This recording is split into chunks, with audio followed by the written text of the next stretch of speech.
there's a rule that there's a recession every 8 or 10 years. If you don't count that as a normal recession, we're in the 15th year or the 16th year. Right.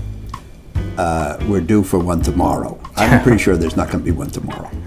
I would say, my approach is to say, I don't know. I can't tell you. But when I look around in the environment, I don't see terrible excesses in the economy. I don't see that consumption is overly enthusiastic. I don't see that inventories are building up too high. I don't see a large number of construction cranes in the sky suggesting overbuilding. It tells me things are kind of in the middle ground. Yeah. And in the middle ground, there's no stellar conclusion to draw. There's nothing you can say about the condition of our economy strongly, which has a high probability of being right. So I say nothing. Got it.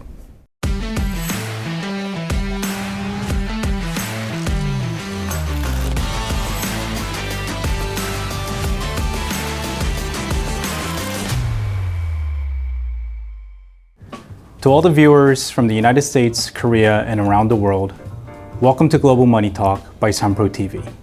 I'm your host, Dan Ha.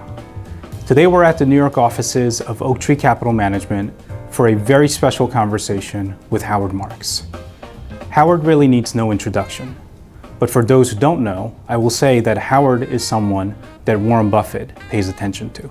Howard has influenced and inspired generations of investors, including me. It is my great honor and privilege to bring you this conversation with Howard Marks. Howard, thank you. Thank you, Dan. Thanks for that nice introduction. Very welcome. So I'd like to start with one of your recent memos, Mr. Market Miscalculates.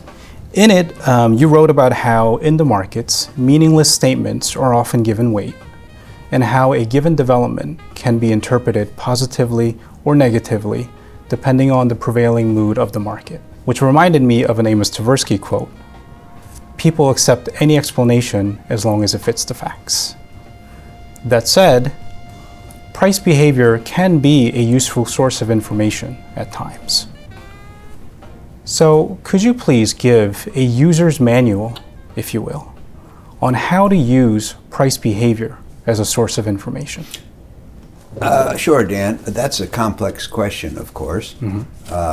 And I think the basic rule in the investment world is that there are no easy answers. Sure.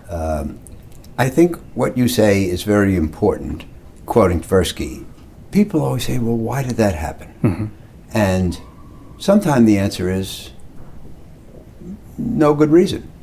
Right. There's randomness, there's irrationality.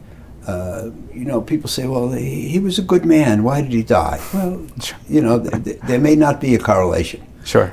It's a good company, why did the stock go down? Well, who knows?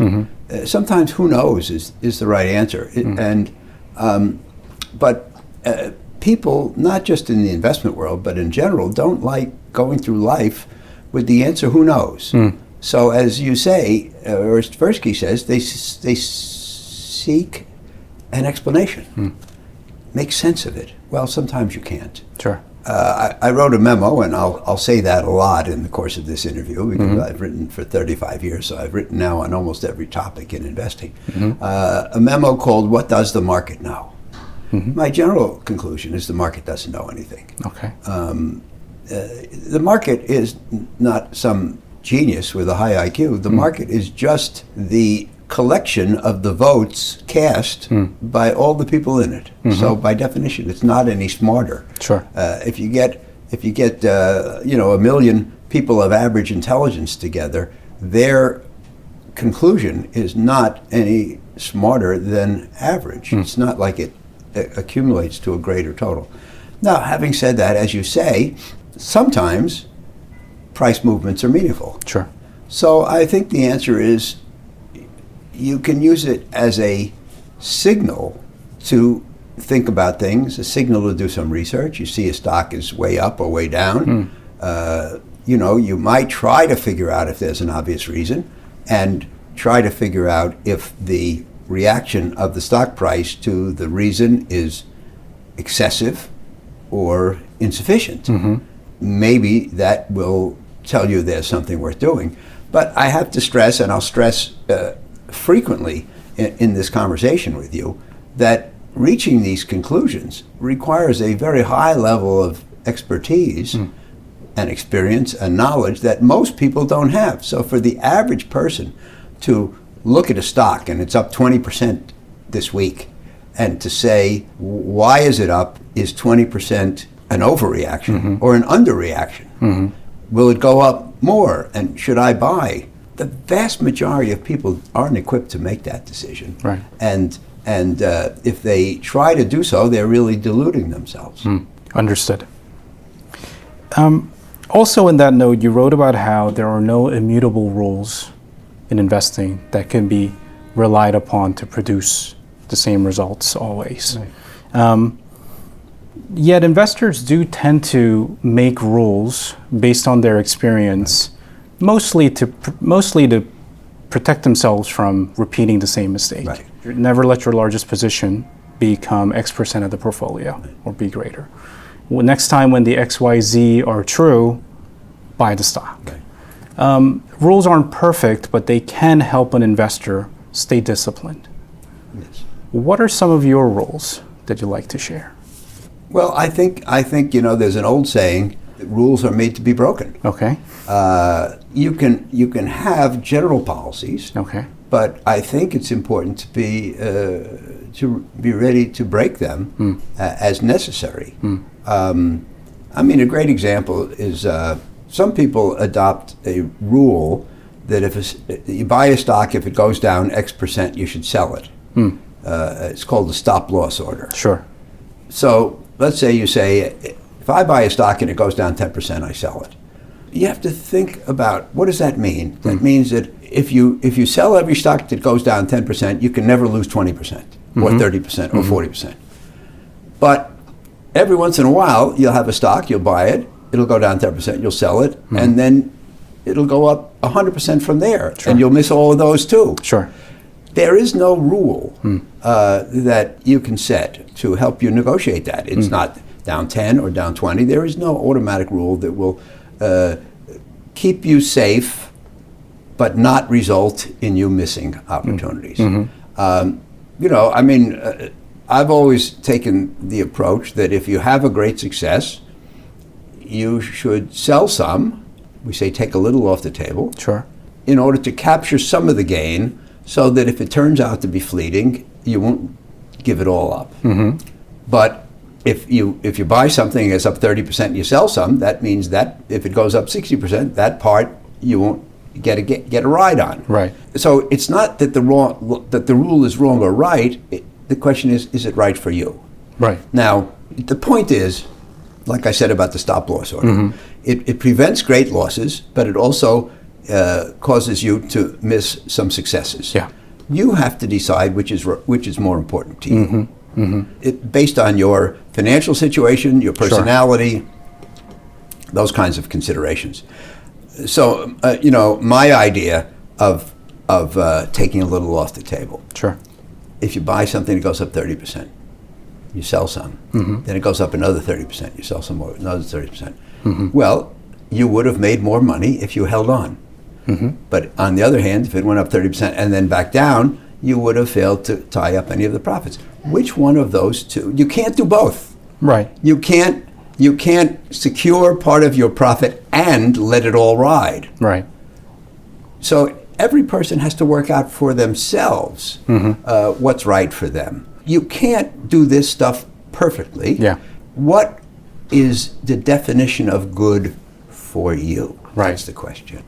That's an interesting point. You recently had a conversation with your partner, Bruce Karsh, and the chess grandmaster, Maurice Ashley. Yes. In that conversation, Bruce talked about the importance of being at peace with yourself as an investor, which I agree is hugely important. Can you tell us how one gets there? And I think that ties into your point about what is right for you. Well, it also ties into my college minor subject, which was Asian Studies. Okay.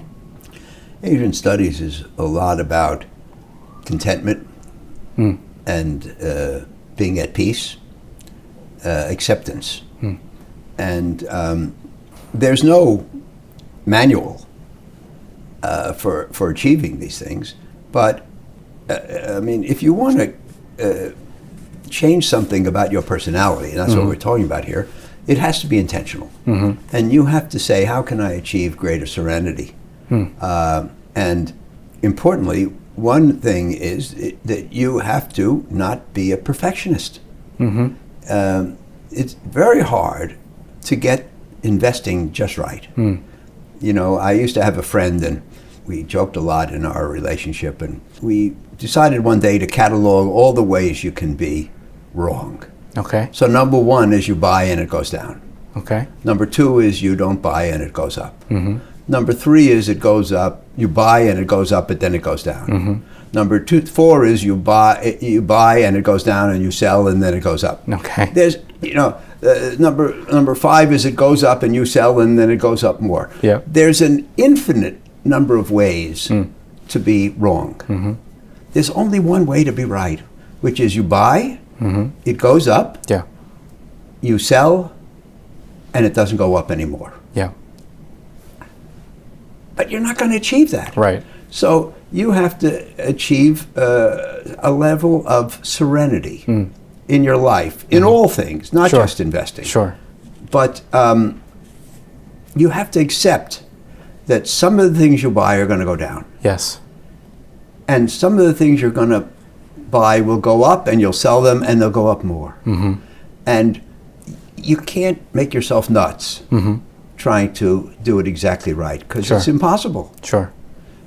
You know, one of the greatest quotes, and I think when I was a boy, John F. Kennedy was famous for using this quote: give us the courage to change what can be changed, the serenity to accept what can't be changed, and the wisdom to know the difference. Right. And I think that's important in all walks of life, including investing. You have to have the serenity to accept that you're going to strive very hard to get it right, but you're not going to get it all exactly right. Right. And you have to be, if you make yourself crazy trying to do so, you're going to have an unhappy life. Got it. Yep. And as a follow-up to that, it seems important that the structure and the surroundings that an investor puts himself in is very important in achieving that peace. How have you structured Oaktree? What are the what types of strategies are you pursuing? What types of strategies are you intentionally not pursuing? What are the tolerances for drawdowns and mistakes? How have you built the culture around that so that the investment decision makers at Oaktree can be at peace? Well, we're very fortunate, Dan, because we invest in something called credit. Credit means we lend people money. And they enter into a contract with us that they'll pay us interest periodically, and then they'll pay us our money back at a point in time. Right. And so our outcomes are not wide open. Our outcomes are defined contractually. Most of the time, people keep their promises and pay us as they promise, and we get the return we expected. Once in a while, they don't pay us, and we have the rights of an unpaid creditor to pursue a settlement. And most of the time, that works out okay. So when you are an investor in credit or a lender, your upside is limited. You get the promised return, but you don't get more most of the time. And you don't have an NVIDIA or a Microsoft on your hands, or an Amazon. But on the other hand, you have very few losers, and rarely do we have big losers. So this fits my personality, fits the organization, it fits my colleagues, it fits our clients. They come to us for that.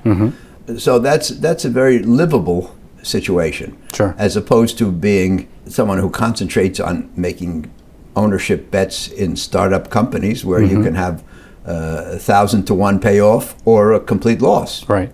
and most of your investments will be unsuccessful. Right. That's right for other people. It's not right for us, and it's not what our clients come to us for. They may go to somebody else. Got it. For that. Right. Right. But I found 46 years ago when I joined the bond department at Citibank, a form of investing that fits my personality, my DNA, my intellectual makeup. Got it.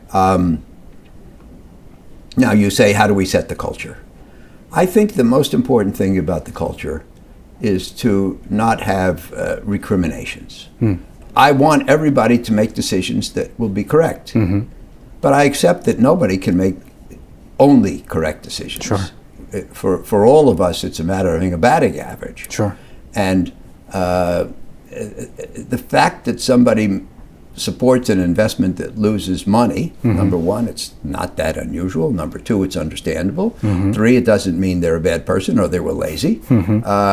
And that person should not get criticized for, what if you were a pitcher in baseball and you got criticized every time you threw a ball? Sure. Or every time the other team got a base hit. Right. We try not to have blaming or shaming, to understand what's human and what's achievable. At the same time, if someone repeatedly makes mostly bad decisions over a long period of time, then we can draw the conclusion that that person's in the wrong job and maybe shouldn't work at Oaktree. Sure. But if you want people to give you the benefit of their best reasoning, you can't criticize every mistake. Right, right.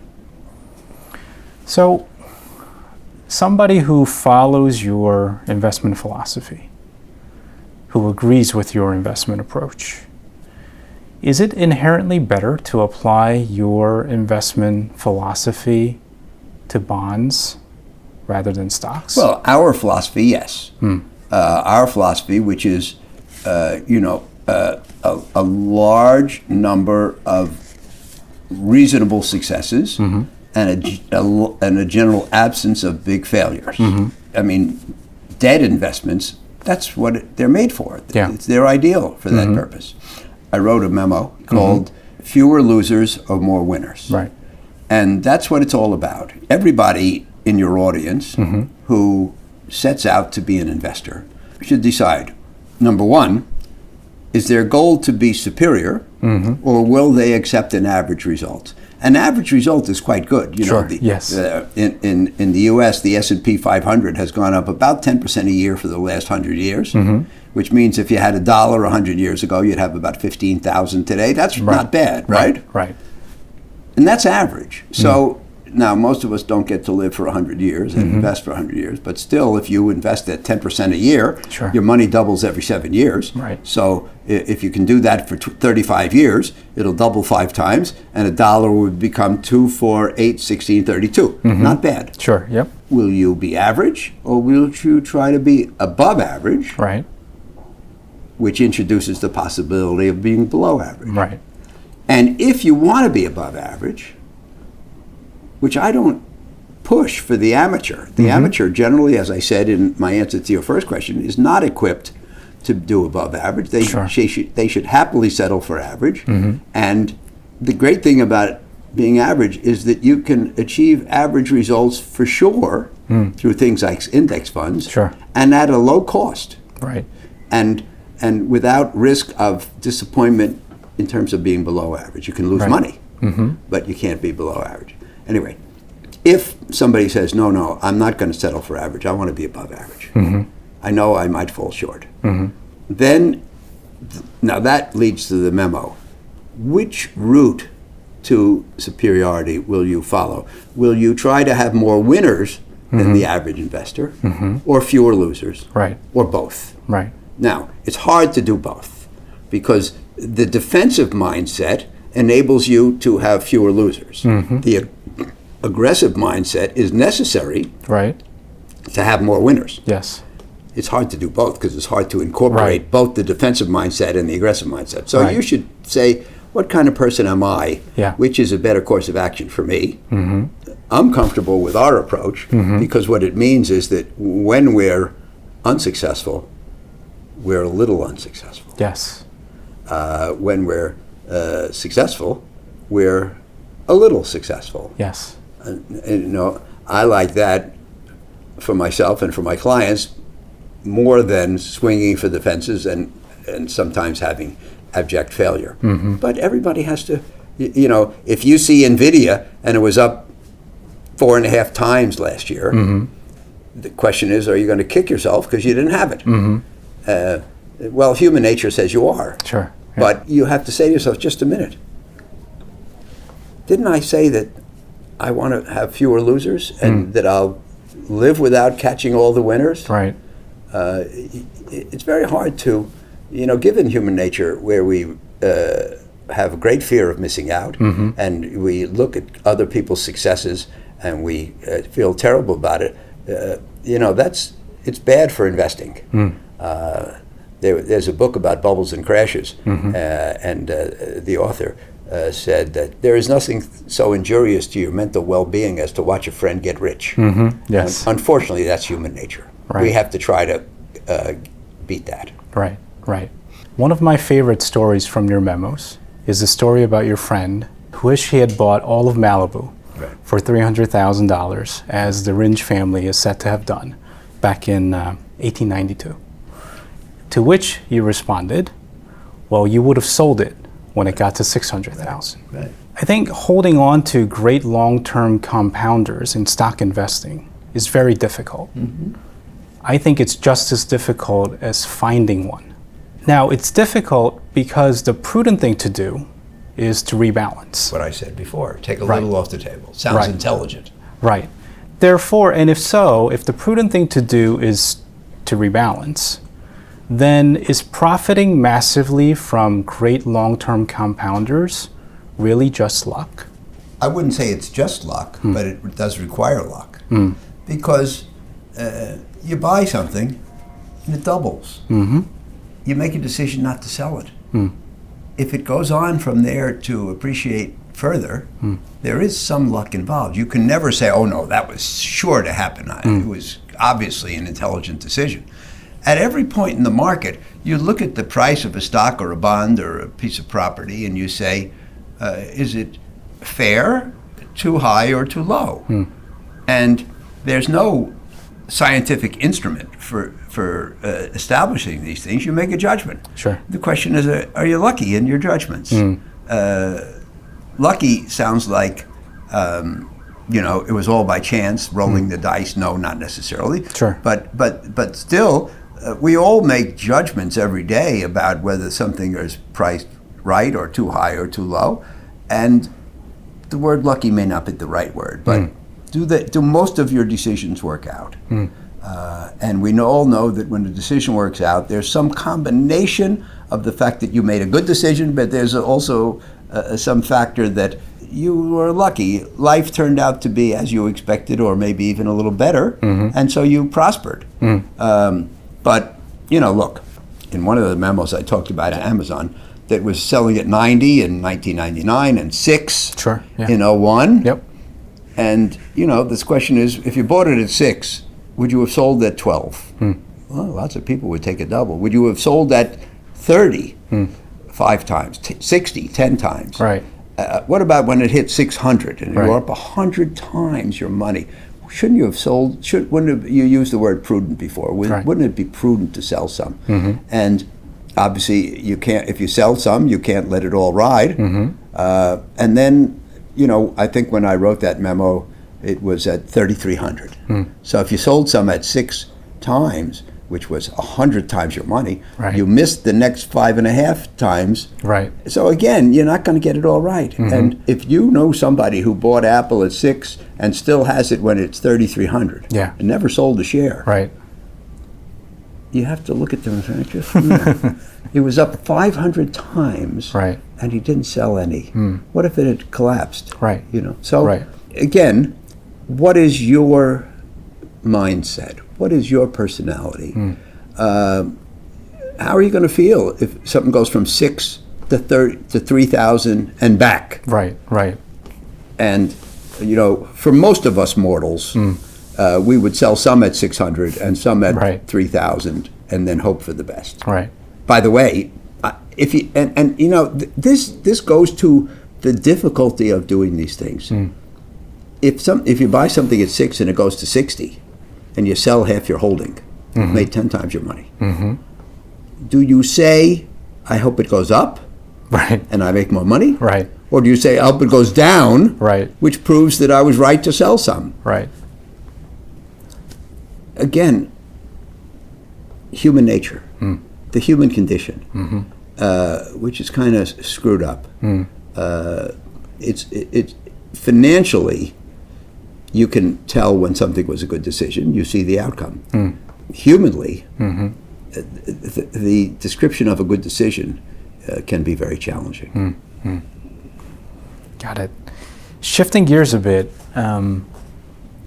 if we don't count the 2020 COVID recession, which lasted for 2 months, as a real recession, then the U.S. economy is in its longest ever expansion by a wide margin. By a wide margin. Now, if we count it as a real recession, obviously, then that's a different story. How do you treat the 2020 recession? Was it a real recession? Therefore, we're simply in a normal economic cycle, or was it merely a disruption? Therefore, we're way in overtime. Well, it's a great question, Dan. You asked me before, what are my rules? And I said, rules are made to be broken. Yeah. There's a rule that there's a recession every 8 or 10 years. If you don't count that as a normal recession, Right. we're in the 15th year or the 16th year. Right. We're due for one tomorrow. I'm pretty sure there's not going to be one tomorrow. But you don't know. Nobody can say, was it a recession? Is this a normal experience? Are we due for one immediately? Or did it restart the clock, and will it be 2028 or 2030? Nobody can say. And to rely on applying those rules of 8 or 10 years mindlessly is obviously folly. I would say, my approach is to say, I don't know. I can't tell you. But when I look around in the environment, I don't see terrible excesses in the economy. I don't see that consumption is overly enthusiastic. I don't see that inventories are building up too high. I don't see a large number of construction cranes in the sky suggesting overbuilding. Right. When I look in the newspaper, I see some good news and some bad news, and some good news and some bad news. And one day they say maybe we're going to have inflation rekindling, and one day they say we're going to have a recession soon. It tells me things are kind of in the middle ground. Yeah. And in the middle ground, there's no stellar conclusion to draw. There's nothing you can say about the condition of our economy strongly, which has a high probability of being right. So I say nothing. Got it. Euphoric markets tend to have what I call culprits, where the euphoric behavior typically begins. Right. Well, I think the way I would say that is euphoria needs something to coalesce around. Yes. A seed. Right. And I'm going to guess that your answer to my question, do you see any of these culprits? I'm going to guess the answer, based on what you just said, is probably no, that you don't see any. In the last couple of decades, the great excesses have not been in the economy. They've been in the financial markets. In the 99-2000 period, we had a bubble in tech stocks. Too much optimism. Right. In 2008, we had a bubble around housing and housing-related debt. Right. And then, but of course, even though we didn't have great excesses in the real economy, we had some doozy recessions because damage to the financial sector from the investment excesses correcting pulled them down. But yes, you're right. At the present time, I don't see that culprit. which would be, and by the way, I don't think that the stock market is crazy high. It's a little high, but it's not crazy high. And I don't think that the credit market is crazy either, just a little too unworried at this time. There are some things that a natural contrarian like me would worry about, but not so great as to be paralyzing. Can you share a couple? Well, just what I said. I mean, here we are in the third quarter of 24.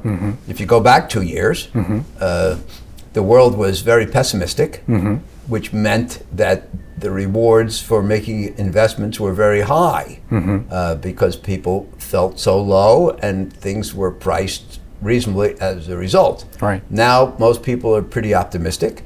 The stock market has rallied for almost 2 years, and the aversion to extending credit has weakened so that the reward for bearing risk in the credit markets has declined. So, I like to buy when everybody's pessimistic and there's no optimism priced in. Right. Today, most people are fairly optimistic, not crazy, but and so there's little pessimism priced in. I like to buy when there's a lot of pessimism priced in, and that's not the case today. Yeah. So I think that you can invest today, but there's nothing to get that excited about. Got it. I get excited when people are jumping out of windows. Yeah.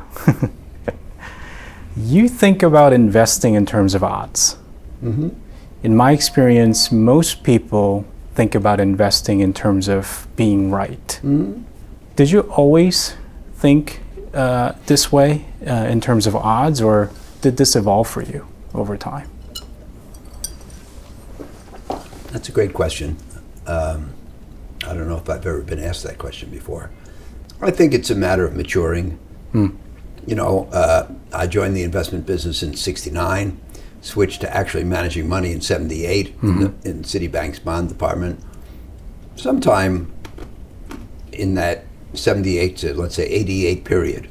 I don't think I ever thought in terms of yes, no, but I think that's when I strengthened my probabilistic focus. And you start to realize that most questions aren't yes, no, but a matter of probabilities. 1963, there was a World's Fair in Flushing, New York, which is where I lived, and in Queens, and IBM had a pavilion there, and they had an interesting thing. They had 2 sheets of plexiglass with a series of rods connecting them, and an opening at the top. They poured in a bunch of balls at the top, and the balls went like this. Okay, yeah. And they bounced off the rods, and by the time they got to the bottom, they were piled up in this shape. Right. And that was my first. I was 17. And that was my first exposure to probability.